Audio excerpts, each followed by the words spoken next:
Good morning दोस्तों। कैसे हैं आप सभी। उम्मीद करती हूँ कि आप सब स्वस्थ होंगे और मस्त होंगे और अपना ख्याल रखते होंगे। अब ये है नेक्स्ट डे की मॉर्निंग और हम निकल चुके थे लगभग 8 बजे पूना के लिए। तो मतलब जर्नी में तो बहुत ही मज़ा आया। हम दोनों की गपशप चल रही थी, आगे पीछे बच्चों की और आई की भी थोड़ी मस्ती चल रही थी। तो अभी दोपहर के लगभग 1:30 बजे थे, तो बच्चों को भी हम सबको तो लग गई थी अभी भूख। तो अभी रुका ली हमने गाड़ी एक होटल में। तो अभी यही वो होटल का व्यू है, बहुत अच्छा व्यू था होटल में। ऐसे हाईवे पे जो होटल रहते हैं ना दोस्तों, तो वहाँ पे जाकर खाने का मज़ा ही कुछ और होता है। और वो जो बाहर बैठ के खाने का मज़ा होता है ना, खुली हवा में, तो बहुत अच्छा लगता है। तो वैसे ही हम अभी अंदर नहीं बैठ रहे थे खाने के लिए, बाहर बैठ रहे थे। तो वो लोग हमारा टेबल लगा रहे थे। किसी भी होटल में जाते ही वरद दे देता है ऑर्डर उड़द के पापड़ की। उसे वो उड़द का मसाला पापड़ बहुत पसंद है। घर पर भी मुझे बहुत बार बनाने के लिए कहता है और पप्पा को भी बता रहा था कि पप्पा बहुत अच्छा पापड़ है ऐसा करके। तो हमारा अभी खाना भी हो चुका है। तो अभी मैं खा रही थी आइसक्रीम। हस्बैंड बहुत हंस रहे थे मुझ पे कि धूप में खड़ी है, स्वेटर पहना है और आइसक्रीम खा रही है। तो अभी सबका खाना हो चुका है। अभी सब वॉशरूम जाके और अपने हाथ वगैरह साफ करके हम बैठ गए गाड़ी में। अभी हम निकल रहे हैं पूना के लिए। पूना को तो जाना ही है, लेकिन उससे पहले हम जाएंगे जेजुरी गढ़ पे। तो जेजुरी ये गांव है दोस्तों, और वहाँ पे जो गांव की जो चोटी है वहाँ पर ऊपर खंडोबा जी का देवस्थान है, मतलब मंदिर है। वहाँ पे बहुत बड़ा मंदिर है। तो वो पूरा मंदिर जो है वो पत्थर में बनाया गया है और बहुत साल पुराना है, मतलब हजारों साल पुराना ये मंदिर है। अभी हम लग गए हैं लाइन में दर्शन के लिए। अभी दर्शन भी हो चुका है। अभी ये जो मतलब हल्दी रहती है, इसे यहाँ पे भंडारा कहते हैं। तो ये भंडारा ऐसे उछला जाता है और बहुत मज़ा आता है। सब लोग ऐसा करते हैं। आपको पूरे मंदिर में सिर्फ ये हल्दी ही हल्दी दिखेगी। लोग अपने ऊपर फेंकते हैं और फिर अपने माथे पर भी लगाते हैं। ये बहुत शुभ माना जाता है और पूजा में भी यही भंडारा रहता है। कोकोनट के टुकड़े रहते हैं, हल्दी रहती है। तो वो थोड़ी सी इस मंदिर में चढ़ाते हैं और बाकी के अपने घर पर ले जाते हैं। बहुत शुभ माना जाता है।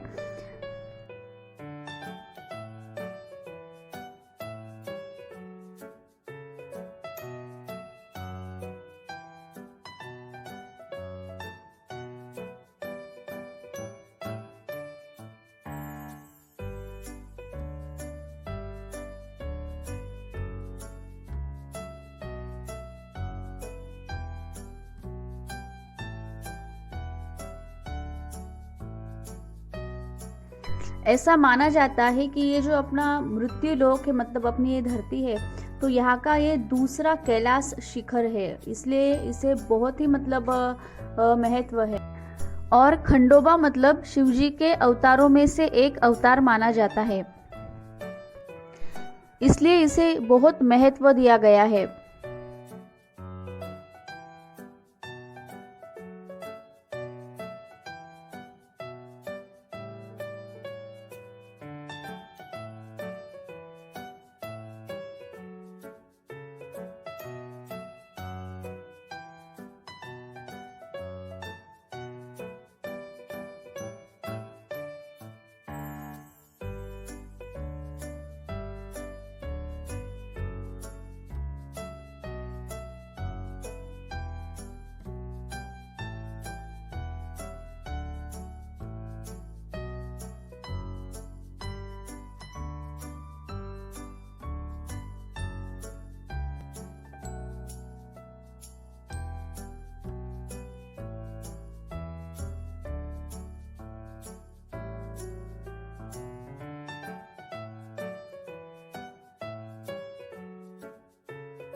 और दोस्तों ये जो यहाँ पे आग जलाई जा रही है, ये बिल्कुल मंदिर के मतलब खंडोबा जी की जो मूर्ति है उनके सामने वाली दिशा में ये आग जलाई जाती है।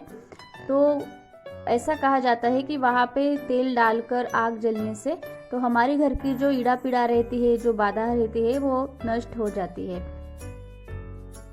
तो जेजुरी में दर्शन वगैरह सब होने के बाद हम वहाँ से निकल गए और फिर आ गए हम मोरेश्वर, एक देवस्थान है गणपति जी का।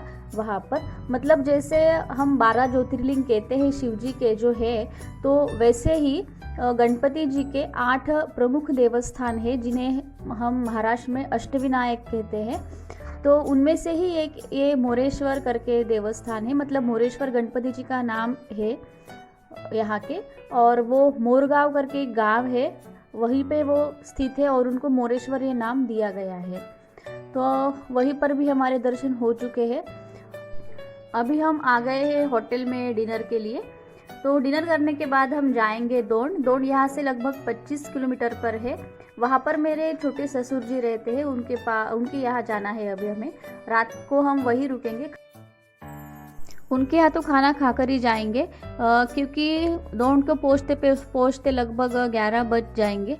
तो फिर बाद में क्या खाना खाएंगे 11-12 बजे, और फिर सुबह भी जल्दी निकलना है, तो सब काम लेट हो जाता है। इसलिए यहीं से खाना खाकर हम दोंड के लिए निकल गए। तो दोस्तों अभी है नेक्स्ट डे की मॉर्निंग, और हम मॉर्निंग को ही मतलब रेडी होके 8 बजे निकल गए थे पुणे के लिए। तो दोंड से पुणे को जाते समय थेऊर करके एक गांव लगता है, वहाँ पर के श्री चिंतामणि जी मतलब गणपति जी ही वहाँ के बहुत प्रसिद्ध है। मतलब ये अष्टविनायक में से ही एक है। जैसे मोरगांव के मोरेश्वर थे, वैसे ही ये थेऊर के श्री चिंतामणि जी है। तो वहीं पर भी हमने दर्शन कर लिए। मतलब ये सब जो देवस्थान है ना दोस्तों, ये जलगांव से पुणे जाते वक्त ऑन द वे ही लगते हैं, इसलिए हमने उनके दर्शन भी कर लिए। मतलब ये इनके दर्शन भी हो जाएंगे सबके, और फिर हमारा पुणे के लिए काम भी हो जाएगा।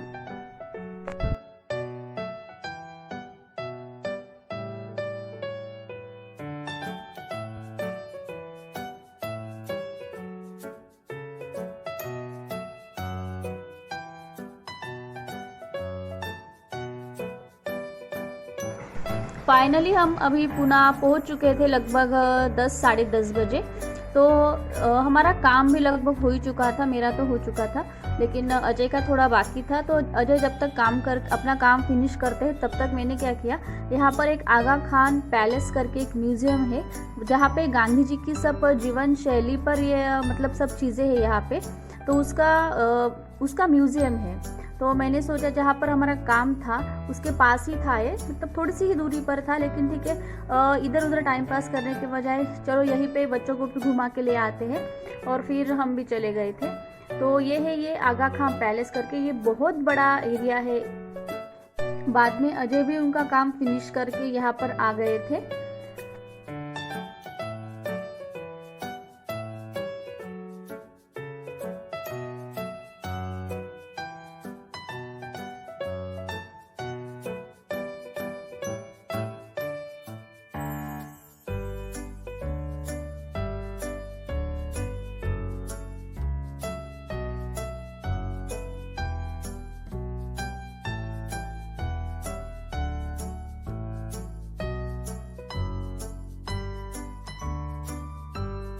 इस हॉल में एंट्री करते ही ऐसे गांधी जी का एक स्टैचू बनाया गया था, मतलब सिटिंग पोजीशन में। एक वक्त के लिए तो ऐसा लगा कि सचमुच के गांधी जी यहाँ पे बैठे हैं, और उनके सामने ऐसी ये छोटी सी खटिया, मतलब ये जो 4 पाई कहते हैं, वो बिछा के रखी थी।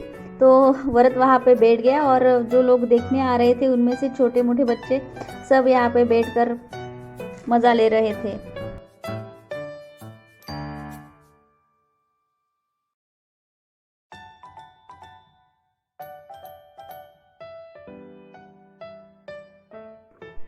इस हॉल में तो मतलब गांधी जी कुछ पढ़ रहे हैं ऐसा दिखाया गया है। तो बच्चे वहाँ पे वो गांधी जी को बार बार हाथ लगा कर देख रहे थे कि स्टैचू किस चीज़ का बनाया गया है, गांधी जी हिल रहे हैं या नहीं, ऐसा करके मज़ा ले रहे थे सब। तो यहाँ पर गांधी जी मतलब ये ऐसा रूम था, मेडिटेशन रूम था गांधी जी का, ऐसा बनाया गया है।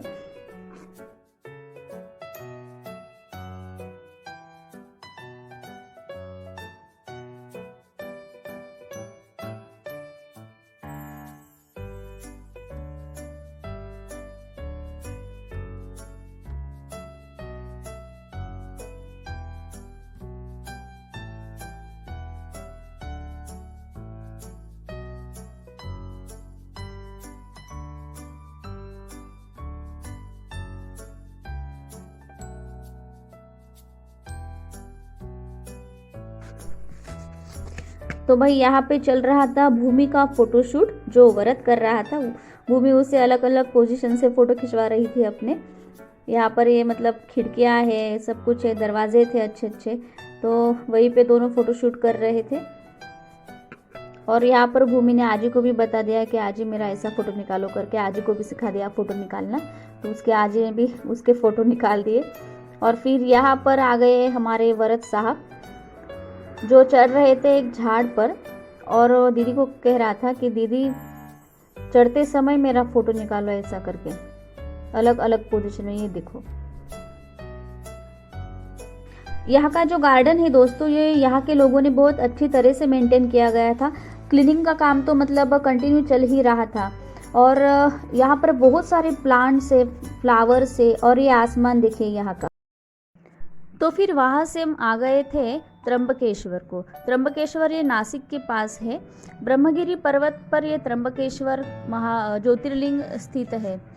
दोस्तों जो 12 ज्योतिर्लिंग है उनमें से एक ये त्र्यंबकेश्वर जी का एक ज्योतिर्लिंग है। यहाँ की खासियत ऐसी है कि बाकी 11 ज्योतिर्लिंगों में शिवलिंग है मतलब, तो यहाँ पे शिवलिंग नहीं है। यहाँ पे शिवलिंग की जगह त्रिनेत्र है, इसलिए यहाँ के त्र्यंबकेश्वर जी को त्रिनेत्रधारी शिवलिंग कहा जाता है।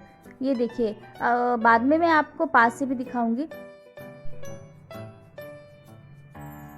और दोस्तों हम जहाँ भी देव दर्शन के लिए जाते हैं ना, तो वहाँ पर हम लाइन में खड़े होकर ही दर्शन लेते हैं। मतलब उससे ना एक अलग सा समाधान मिलता है, अलग सी खुशी मिलती है। स्पेशली मुझे तो भी मेरा तो यही कहना रहता है कि जब भी हम भगवान के दर्शन के लिए जाए ना, तो वीआईपी पास से ना जाए, तो हम लाइन में ही खड़े होकर दर्शन लेते हैं, भले कितना ही टाइम लगे। तो यहाँ पर भी हम लगभग 6-6.5 घंटे लाइन में खड़े थे। आई को इतनी देर खड़े होना पैरों की वजह से पॉसिबल नहीं है, तो उनको हम वीआईपी पास से भेज दिया था हमने। तो अभी ये देखिए दोस्तों, ये मैं आपको पास से दिखा रही हूँ। ऐसे है त्रिनेत्रधारी त्र्यंबकेश्वर जी। तो दोस्तों दर्शन करने के बाद हम लगभग 3:30-4 बजे निकल गए थे जलगांव के लिए, और लगभग 11-11:30 बजे पहुँचे थे घर पे। तो चलिए दोस्तों, आज के लिए बस इतना ही। अगर आपको मेरा आज का वीडियो पसंद आया तो प्लीज़ सब्सक्राइब, लाइक, शेयर ज़रूर करिएगा। बाय बाय दोस्तों।